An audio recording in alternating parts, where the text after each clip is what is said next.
পুলিশের একজন ডিআইজি পর্যন্ত তিনি নিজে নিয়োগ দিতেন, অর্থাৎ তার নিজের চেনা খুনিদের তিনি নিয়োগ দিতেন পুলিশে, সেনাবাহিনীতে, র্যাবে, সর্বত্র। এভাবেই তিনি বাংলাদেশে ফ্যাসিবাদ কায়েম করেছেন এবং সারা বিশ্বে এটা এখন প্রমাণিত হয়ে গেছে যে বাংলাদেশ একটা ফ্যাসিস্ট রাষ্ট্র ছিল এবং শেখ হাসিনা একটা ফ্যাসিস্ট প্রধানমন্ত্রী ছিলেন, যিনি ভারতের নির্দেশে কাজ করেছেন, বাংলাদেশকে একটি উপনিবেশে পরিণত করেছিলেন। তিনি ভারত থেকে 1981 সালে বাংলাদেশে এসেছিলেন এবং বাংলাদেশের সম্পূর্ণ রাষ্ট্র ব্যবস্থা ধ্বংস করে দিয়ে 2024 সালে আবার সেই ভারতেই পালিয়ে গেছে।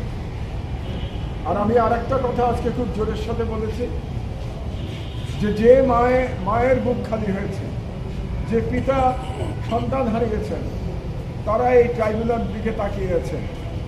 তারা রিভেঞ্জের জন্য তাকিয়ে নাই, তারা ন্যায় বিচারের জন্য তাকিয়ে আছে, যাতে করে এমন ন্যায় বিচার প্রতিষ্ঠিত হয় এখানে, সেই ন্যায় বিচারের মাধ্যমে বাংলাদেশে আর কখনো কোনো ফ্যাসিস্ট শাসক ফিরে আসার পথ রুদ্ধ হয়ে যায়।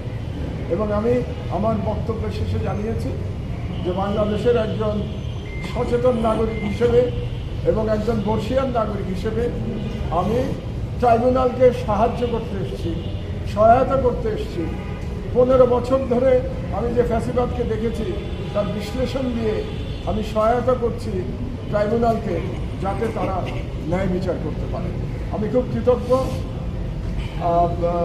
ট্রাইব্যুনালের মাননীয় বিচারপতিদের প্রতি যে তারা ধৈর্য সহকারে আমার এই দীর্ঘ সাক্ষ্য শুনেছেন এবং ধৈর্য সহকারে দীর্ঘ জেরাও শুনছেন।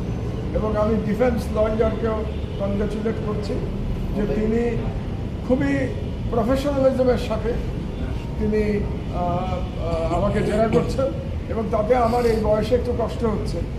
আজকে 2 দিন কন্টিনিউয়াসলি আমাকে সাক্ষ্য এবং জেরা নিতে হচ্ছে, যে মিডিয়ার যারা ভিতরে ছিলেন তারা দেখেছেন, এবং কালকেও এটা অব্যাহত থাকবে।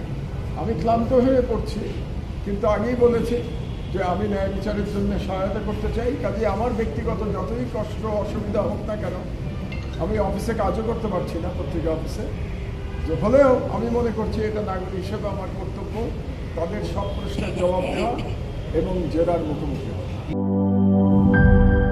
ন্যাচারাল ব্যাকটেরিয়ালাইসিসের সুরক্ষায় ফ্রেশ ও অ্যাক্টিভ সব সময়। এখন ধুলাবালি জীবাণু ঘাম ক্লিন বোল্ড Remark.